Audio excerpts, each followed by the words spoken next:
Good morning and welcome to the Metropolis here at South Bank in Melbourne for the box draw of the Phoenix. It's the third running of the Phoenix, and as you just saw, it's hit the ground running with so many wonderful moments, dominated by one greyhound in Wells. She's fast and she is back to do it again.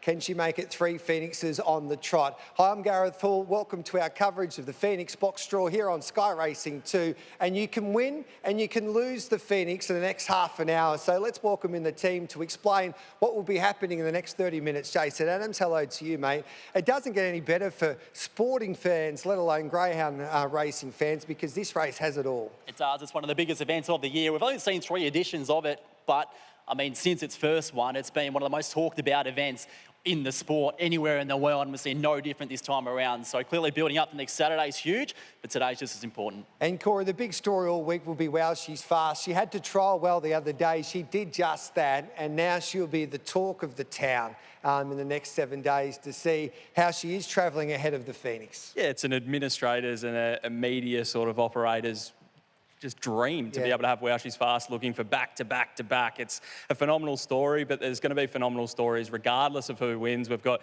8 fantastic dogs that will be competing next Saturday night, and as you boys have just said, it's one of the most talked about races on the calendar, even though it's only 3 years old. It's the world's richest greyhound race worth $1.65 million. The Good Blokes Society, great to have them involved in the Phoenix for the first time. They've got Alpha Zulu for the champion trainer, Jason Thompson. Jason Thompson's got 2 chances. He's also got Postman Pat for Greyhounds HQ. The Ladbrokes Racing Club have Scalacci, and what a story this is for Talgi. The pizza shop owner there in Melbourne, RSN, Big Energy. He's probably the world's best greyhound as we speak at the moment. He's flying for the Greenos. Racing Queensland have J is J. Sportsbet, of course, have the champ, Well She's Fast. Tabcorp with Pass the Buck. He's the X factor in the race. And Total Container Solutions, they were the last to select their dog, and they went with Hector Fawley, Jason. Yeah, it's a good lineup for slot holders, and we've seen a variety over the past few years. And look, we get to this point, a lot of the stories that are a part of it, not only the stories behind some of the contenders in the race, but also the slot holders themselves, which we've heard all about and we'll continue to throughout the show. Let's have a look at the greyhounds contesting this year's Phoenix, and we'll start with Alpha Zulu. He's probably not in the best of form at the moment.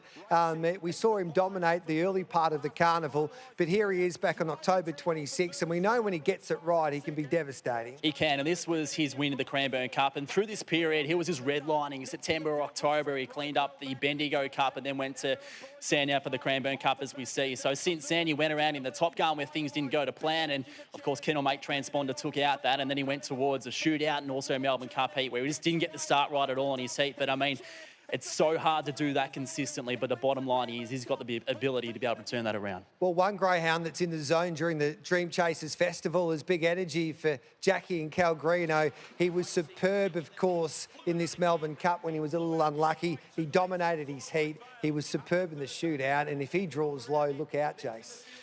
Indeed, and look, this was his heat win where in back-to-back weeks, in the shootout and this performance here, he broke 29 seconds on both occasions, which is just incredible. I mean, we speak about a number of greyhounds in this field that aren't exactly at the peak of their powers from a form point of view. No, they're coming in hotter than what Big Energy is at the moment. So superb through the Melbourne Cup Carnival, and now he's got the Phoenix at the top of his agenda. One of the X factors in this year's Phoenix, and this is what makes the Phoenix so great, because you get a dog like Hector Fawley that gets the start. He won the Hume Cup over the 600 on the opening night of the Dream Chasers at the Meadows, but this is the run that you have to see it to believe what happened on this night in the heat of the Melbourne Cup, Jace. Yeah, indeed, and runs into a couple of elbows there around the first turn, and he's a clear last and almost still last as they pass the 700-metre boxes. So a lot of people were up in arms about this performance because it was huge, but visually it was big. The week before in the shootout, his finishing stages was actually faster than what he did here. So look, although he's not going to be contending for the lead early on in this Phoenix, if he's third or fourth or even within 5-6 lengths down the back straight,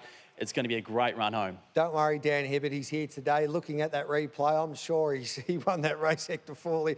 J is J, he's the pride of Queensland. The Zamets have done a wonderful job with him. He won the $1 Million Chase at Wentworth Park earlier on in the year, and I thought he was massive in the Top Gun at the Meadows a few weeks back. Yeah, and that's this performance we're seeing here on screen. So he was runner-up, he's wearing the pink rug there, and he had to work hard. And as we speak about so often, drawing a wide draw in city races, let alone Group 1s like this with hand-picked fields, it's difficult, but he handled himself really well. We know the class that he's got. He's so fast. 6 occasions he's broken 29.60 at Albion Park, which is absolutely humming. He's a track record holder there. Lacks a bit of pace early, which means the box draw is all important for him. This is the most intriguing runner in this year's Phoenix, past the buck, trained by the great Anthony Azzopardi. He's been playing basically coming off injury, went to the VFL, confidence-boosting victory, but now he has to play in a final match, a grand final match against the best dogs in the land. Yeah, recently off the pine, and that's going to be really difficult. I mean, he's got the ability to match it with a lot of these greyhounds that he does line up against in the Phoenix, but, I mean, being able to stand up in the depth of field, the pressure's different from what it would be in the races that he's seen so far. So this middle sectional that he's set in his semi-final of the Great Chase is the sort of numbers you need to lead a Phoenix. But, I mean, standing up in the heat of battle in that first 100 metres is going to be the challenge for him. Postman Pat's the interesting one because we all know that he's got plenty of ability, and I think there's the sense of timing for Postman Pat heading towards the Phoenix for Jason Thompson. There is, and through this period, I mean, he would have been favourite for this Phoenix, so it hasn't gone as seamless since this period of time. He went to Sydney to compete in the $1 Million Chase Series where he was pretty good in the final. It was still a huge run, and even prior to that, he was beaten in the Brisbane Cup and still a huge performance. So since then, we've seen him put in cotton wool. He stepped out in a heat of the Melbourne Cup where, I mean, his draw was horrible and the map around him was horrible, but we know the Thompson team is preparing him to the absolute minutes. So he'll be ready and firing ahead of next Saturday's big one. Talgi's done a wonderful job with Scalacci, the pizza owner there in Carrum Downs. He's probably got the job in front of him to get Scalacci to jump on Saturday night. That's the challenge. And I mean, I'm sure he's got him fit and firing. He's had a couple of trials. He's had one last week. He's got one coming up this week to put the cherry on top of preparations. But I mean, I think the challenge for him at the moment is between the years because he hit his head on the boxes in that Top Gun. And then since then, he missed the start in a prelude of the Melbourne Cup and then again in the heat of the Melbourne Cup. So his phase after missing the start has still been really good, but between the years, he just needs to get it right when it really matters next Saturday. We love these stories in sport, the fairy tale stories. This will be a performance of greatness if Well She's Fast can make it 3 Phoenixes on the trot. She did it last year. She did it in her first year. She overcame obstacles on both occasions. Can she do it again, Jace? Incredible. In this game, it's amazing to see greyhounds win races back-to-back, let alone to be going for a third in the row. So she's one of the greats that we've seen, and obviously her form hasn't been glowing. We haven't seen a lot of her over the past month and even since stretching back as May, but we know she trialled awfully fast at the Meadows during the week. So yeah, there's some marks around saying she's got to do it in a full field, which is absolutely true. But because of that trial she set during the week, we're taking her more seriously going to next Saturday. Will it be the greatest ever night if she can win in greyhound history on Saturday night? Because the Meadows always rocking on Phoenix night, but I can't wait to see the atmosphere when we arrive there this Saturday night. Yeah, and she's one of the most popular greyhounds that we've ever seen, and her resume stacks up as well. So for her to be going 3 in a row in a race of this sort of significance, I don't think it'll just be one of the biggest stories our sport has seen. I think in racing in all 3 codes, it would be monumental. Now, there's a lot of nervous participants at the moment because this is a box draw with a difference. And as I said from the top, you can win and you can lose the Phoenix in the next 10 or so minutes. And it's a unique box draw because the participants have to choose their own box draw when they're selected, which makes it fascinating. And Corey's about to explain how they go about it and how long they've got to actually choose their box. Yeah, it's something a little bit different, and something that we don't do in greyhound racing here in Victoria is the pick a box sort of method. It's only for the Phoenix, and the way that it'll be done is Connections will have 90 seconds to select their box.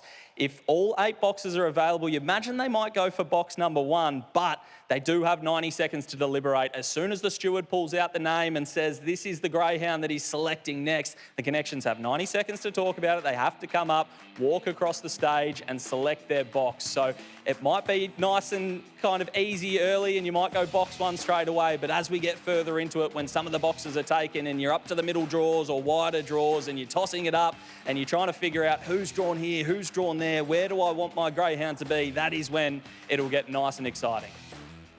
Can't wait for it, Corey. The anticipation is building, and Max Hayden Evans is the steward from Greyhound Racing Victoria that will be overseeing this year's Phoenix box draw. And I'm a little bit nervous at the moment, Jace. It is. I mean, we're nervous as fans of the race to see how it's going to play out, let alone these guys over here have made such an investment to be a part of the Phoenix. Of course, $100,000 to buy in and purchase a slot and be a part of the race. So, yeah, I don't think there's a lot of greyhounds here that it's sort of make or break for. but it certainly helps your chances drawing well. Well, just don't stuff it up when you come up and choose your box. We wish you the best of luck, Max. Let's get stuck into it here, mate. So the first dog is about to be drawn, and whoever goes first, I would imagine box 1 will be the box that's chosen. I don't think there's many greyhounds in this No. field that if they're drawn out first won't be going to box number 1, but we'll see what the team here think. All right, then. Max has done the honours there, Max. What's the first dog out? It's a process that continues to build anticipation. Pass the buck. Pass the buck. I tell you what, Paul Abella, you better not stuff this up. He's the consultant to Anthony Azzopardi, they tell me. And Ants, oh, you're a lucky man. I know what draw you're picking. The man with the green hat representing the tab. Not going to pick the green, is he? Yes. Box number 1. Corey Smith's about to have a chat to Anthony Azzopardi. This will be an interesting conversation. Then I'll get your thoughts on pass the buck drawing box number 1, Corey. Now, I've been told that you did lots of preparation for this, Anthony. You had pages printed out with tendencies and everything, and then all of a sudden you get box number 1. Didn't have to think too much about it. No, all the boys done all the work, and yeah, well, they done a lot of work into it. They looked at every dog and every angle, and yeah, look, even though he does go a little bit to the right, but he just drifts there. But if there's a dog on the inside, he sort of keeps his own line. So box 1 was the one. He's had some time off, but prior to that time off, we saw him break 5 seconds to the peg at the Meadows. Probably needs to do something like that again to win a Phoenix, I'd imagine. Oh, 100%. You know, he's pretty inexperienced still, but he's certainly got the talent, and I just hope he's got the heart to go with it now. What's it mean to be in a race like this? You've won plenty of big races previously, but a Phoenix, the world's richest greyhound race, what does that mean to you? Oh, huge, you know, and it's huge for my whole team as well, the owners, and be partnered with Tab is pretty special. All right, well, good luck, Anthony Azzopardi. Good luck, Pass the Buck, and good luck, Tabcorp. They've come up with the coveted red box. Let's go to the steward, Max, to spin out the next greyhound. Will it be box number 2, or will it be a spanner in the works? So Max is about to do the honours once again. Corey, pass the bucks like, say, So You Think, gaining a start in a Cox Plate. He adds that X factor to it, lightly raced, and he'll be a lot shorter in the market now after drawing box number 1. The next one is Hector Fawley, and that is massive news for the connections of Hector Fawley, Jace, because if he gets a low box, which he will, I would imagine, he's going to be another one that firms up in the market. From an X Factor point of view, there's no grain in this field with more than him. I mean, dead set powerhouse. And for him, speaking to his trainer, Ian Cockrell, just before, he hasn't had a low draw at the Meadows, and he's confident that if he does, he can begin a lot better than what we expect. Shane O'Hare from Total Container Solutions. It's gone to plan so far. Hector Fawley, box number 2. You've got to be thrilled with that. Yeah, wrapped. Really good, really good. So can you talk us through a little bit about the selection process with Hector Fawley? A lot of the other slot holders were looking for greyhounds that were going to lead and going to be vying for that top spot in the early stages. But Hector Fawley is very likely to get back. We've seen him over 600 with these thundering run homes. Was that something that you think was what you were looking for, a stronger dog that might be able to come over the top of them? That was our plan. Hector suited everything that we wanted, and we all know he'll come. He'll come. Hector's coming. Don't worry about that. I love that. Hector is coming. Tell us a little bit about Total Container Solutions. It's almost a bit of a David versus Goliath sort of story. It's a small business that you've founded, and it's got to be a thrill to be taking on some of the big boys and be competitive with them. Oh, it's awesome. Like, look at that. No, it's a dream come true. To be in the Phoenix, we're in the Sandgroper. We won that. Now we've come here, hopefully, to back it up with a bit of luck. I saw you walk over to Ian Cockrell there when you got selected. What was said? Was there much that was said, or was it just box 2? It's just same piece, that's all. That was all. Box 2, guaranteed, done. Yep.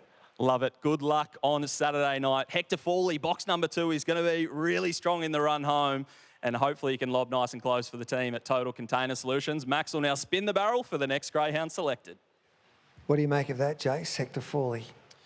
Well, I mean, he's probably an unlikely winner given his race traits, but it makes him a much more serious prospect drawn down towards the rail. He's going to be exciting. Dan Hibbert's going to see him in his call. He's going to be flashing home late. Hopefully he gets a little bit of luck in the concluding stages. The next dog through is Alpha Zulu. Alpha Zulu for Jason Thompson and the Good Bloke Society. I reckon box number 3, if I was guessing, Jace. Yeah, Sean Wallace comes up here from the Good Bloke Society, and I saw him have a word with Jason Thompson before he made his way up, and box 3 was going to be the obvious decision there. Smithy? Sean Wallace from Good Bloke Society. Sean, you've got to be thrilled with box number 3. Happy to come out pretty early and make the choice pretty easy. Number 3 is one of my favourite numbers, so we'll take that and we'll look forward to next Saturday night. It's going to be a great night. Can't wait. Can you talk us through a little bit about the selection process? You went nice and early on Alpha Zulu, and he's absolutely flying. He's probably not... his last couple of runs have probably not lived up to the standards of his Bendigo and Cranbourne Cups, but knowing the trainer, knowing the connections, having him cherry right for the Phoenix would have been the main aim. Was that something that you were looking for to lock in early for your supporters and your members? Yeah, 100%. We got introduced to Team Thompson early on, and obviously, you know, with the experience of his training and his kennel, we wanted to align ourselves with him, and being a, you know, a Victorian, and we thought that we want to be involved in this experience in the Phoenix for a while. This is not just a one-year project, and I think that we've picked a dog that can represent us this year. And I think out of that box, he's going to give it a mighty shake this year, and hopefully we're back next year, Corey, having another crack at something that's just an amazing thrill and experience for our members. And, you know, we're going to have a heap of members from all over Australia coming to the Phoenix on next Saturday night to enjoy and celebrate 2023 and Christmas, and hopefully take home that trophy. All right, well, good luck. Well done to Sean Wallace and Team Thompson there. Box number 3, a coveted box in this year's Phoenix. Max will spin the barrel once again. Yeah, great to have Sean and the Good Bloke Society involved in the Phoenix for the first time. And Alpha Zulu, of course, part owned by one of the greats, the premiership player. They're the 3-time premiership player at the Lions in Jonathan Brown, Jace. Yeah, indeed. He's had a long association with greyhound racing from an interest and passion point of view, and also deep from a family point of view as well. So great to have him a part of it. So, Maxie, can you give us a look if you can? Who's Postman next? Pat. Oh, Postman Pat. Another one for Jason Thompson. So what, he'll probably go... He might go a little wider, would he now, Jace? 4 it is. Yep. Yeah, he's not a type that's sort of mad from either point of view. So box 4 is probably not horrible, but probably not ideal for what the connections would have wanted as well. Luke, we've seen Postman Pat run really big races from out wide. You've gone with box number 4, the lowest draw possible. Was that the plan coming in, or was it just the way that the race has already panned out? Yeah, the plan was to go for the lowest draw kind of possible, unless there was a dog that was standing out that might have a bit of a habit to do something at box rise. But no, I'll keep it simple and go for the lowest draw available. The family's been involved in the Phoenix previously, and this year you're having another crack with 2 runners. You've drawn pretty well with both of them. Is there a push that you can give the punters either way, or are you thinking both of them are a massive chance from the draw? Yeah, hopefully both of them have a good show. It's just a matter of, what they do at box rise. They both get it right. They can run the splits to put themselves into the race, and hopefully, they can do that. They've obviously got locked up nice and early, so you've had the time to be able to prepare, and this is their grand final. Is everything going to plan? So far, yeah. Both of them have got one final hit out for both of them. Hopefully, touch wood, they go through that okay, and all roads lead to Saturday. All right, beautiful. Good luck to Luke Thompson. Good luck to Team Thompson.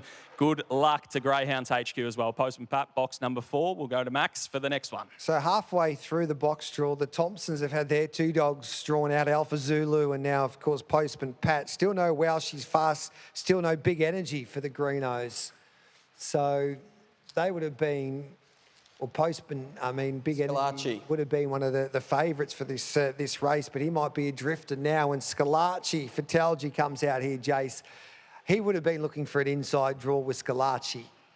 He would have been, but I assume he's going to place this straight on box number 5, which, as we saw previously leading up to the box draw itself, his sort of best recent highlight at Sandown was from box number 5, so some sort of connection there. Jihad Talji, Scalacci, box number 5. Probably not the ideal box that you wanted, but we saw previously the overlay. He won from box number 5 at Sandown in really impressive fashion. Can you overcome the draw? Oh, you can if he jumps. Yeah, that's his attribute, the first 2 sections. But you just got to jump. It's a great field. Would love box 1, but not to be. But yeah, like he won at Sandown out of box 5, went real good. So hopefully he can replicate. The key to him is jumping, so hopefully he can do that for you. Can you tell us a little bit about, not his race name, but his kennel name, because his name, Jackson. Can you tell us the reasoning behind that? It's after this son of mine. His name's Jackson, and when we got him at 3 months of age, he said to me, I was a beautiful looking pup, can we name him Jackson? I said, yep, no worries. So that's how he got his name, Jackson. And has he lived up to your expectations after you named him at 3 months of age? Definitely. All right, there we go. Good luck for Team Talgi. Good luck to Scalacci and good luck to the Ladbrokes Racing Club from box number 5. Yeah, Ladbrokes Racing Club are doing wonders for the game, and they've got a good man in Talgi representing them with Scalacci. Still no Welshie's Fast, still no Big Energy selected yet. Surely they're not far away. So Max is doing the honours once again. And we've got JSJ yet to be drawn out. Here he is. Here is JSJ, the Queenslander. I thought his run there in the Top Gun was superb from a wide draw there, Jace. It was, and even at Albion Park recently where he won the Queensland Flame to make his way through to the Phoenix to represent Racing Queensland, and that is an interesting move, box number 8, which of course he had in the Top Gun and performed really well from there. Mick Zammit, JSJ, we saw him run a cracking race from the pink at the Meadows in the Top Gun. Can he do it again? Well, at least he knows where he's going, so it's one good thing. And yeah, we were hoping if we couldn't get 1, 2 or 3, that was our box. So we're quite happy. So trial tomorrow at the Meadows and top him off nicely and all roads lead to Saturday? Hopefully, yeah.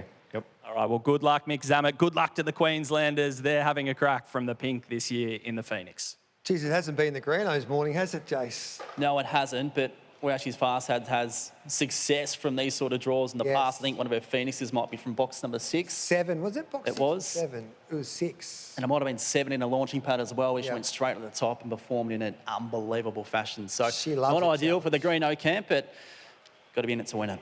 And he's Big Energy. He's been in blistering form. He's the informed dog of the country at the moment. He was superb in the Melbourne Cup Series. He was terrific there in the shootout. He smashed the clock in his heat of the Melbourne Cup.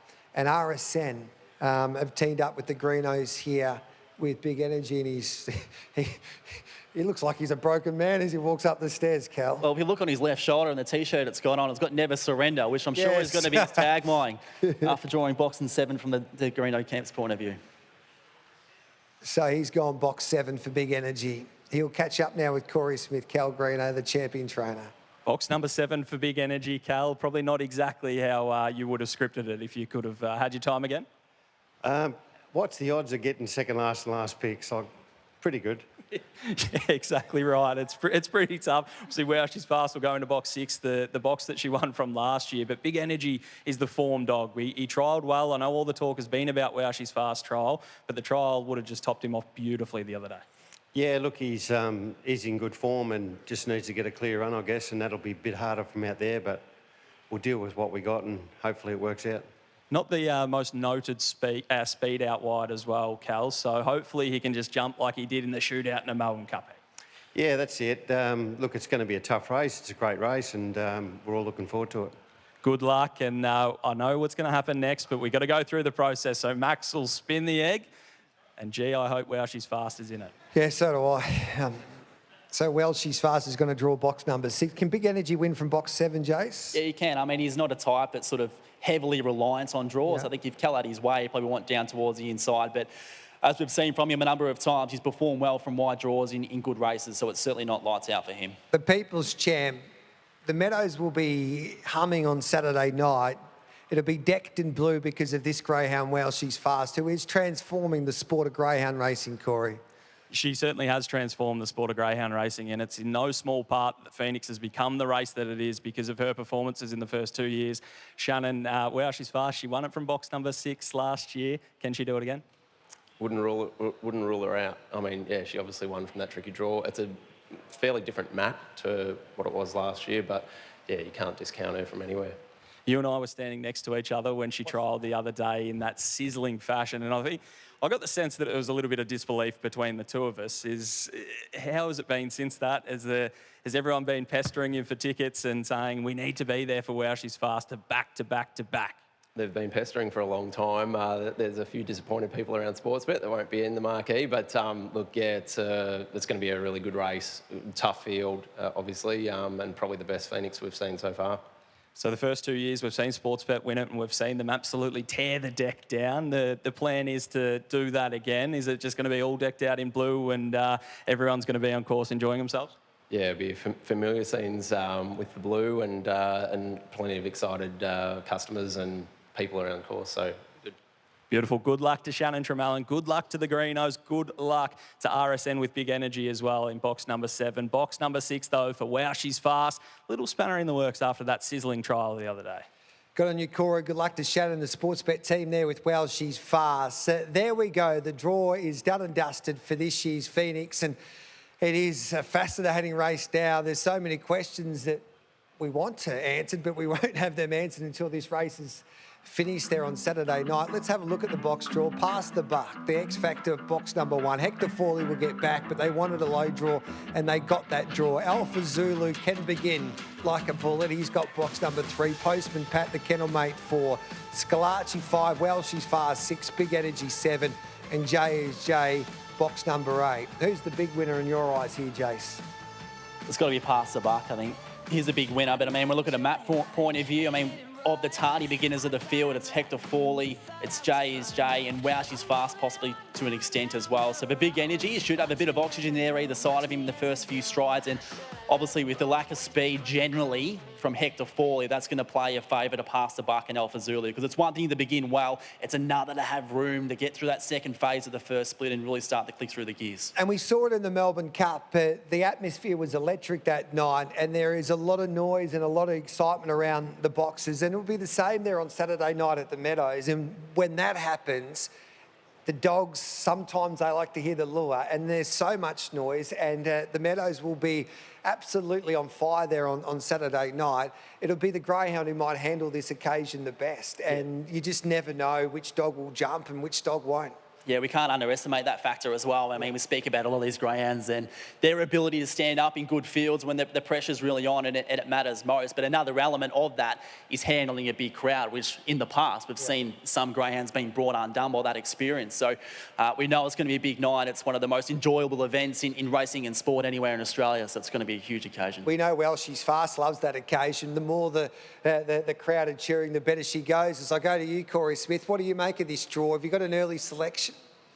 Yeah, look, it's a wide open draw. I think the big winner for me would be Hector Fawley from box number 2. There's speed in 1, 3, 4, 5, 7. They're all going to be taking each other on in the early stages. Hector will get the nice sit. Whether he can run that time coming from off the speed and run them all down, that's the big question mark. But Past the Buck, as Patch said, is a massive winner as well. Box number 1 in a Phoenix is always coveted. But as we've seen in the first 2 editions of the Phoenix, when Wow She's Fast won from box number 4 and box number 6, box draws can kind of be overcome. So with this sort of talent level across the field, I think it's going to be an absolute ripper and anything could happen next Saturday night. Yeah, bring on the Phoenix. It's in its 3rd running. It's worth $1.65 million now, Jace. It's the world's richest greyhound race. And I think what makes this race so exciting as well, it doesn't matter what race meeting I've been to in any code, the atmosphere at the Phoenix, at the Meadows complex is something else. It's unbeatable as an event, and I mean, it's not only the night itself, which we celebrate, we enjoy, the crowd's going to be enormous, no two ways about that, but it's a conversation that starts once the slot holders are announced, who they're going to jump on board with. I mean, the conversation, as you mentioned earlier on, with the likes of Scalacci, the debate around him, whether Ladbrokes have jumped the gun and gone with him too early, which we'll find out next week, but yeah, it's a race that generates talk like no other event our sport has to offer. Yeah, it's whether Jason Thompson can get his superstar greyhounds back to their best. Well She's Fast. What a fairy tale story that will be. Can Big Energy overcome now box number 7? Can the Queenslanders do it? And JSG, cap off the big double by winning their $1 million chase. And of course, the Phoenix, and then Scalacci would be some story as well, along with Hector Fawley, the last dog chosen. Quick tip before we say goodbye. I'm going with one now, probably Big Energy. I think that consistency, that recent good form is red hot, and I think he's got that opportunity early to balance up and hopefully replicate what he's been doing over the past few weeks. Thank you, Jason. Thank you, Corey. That is the box draw for the Phoenix, the world's richest greyhound race, worth $1.65 million. And it'll be some race come Saturday night. Hopefully you can join us then as well. Have a wonderful morning.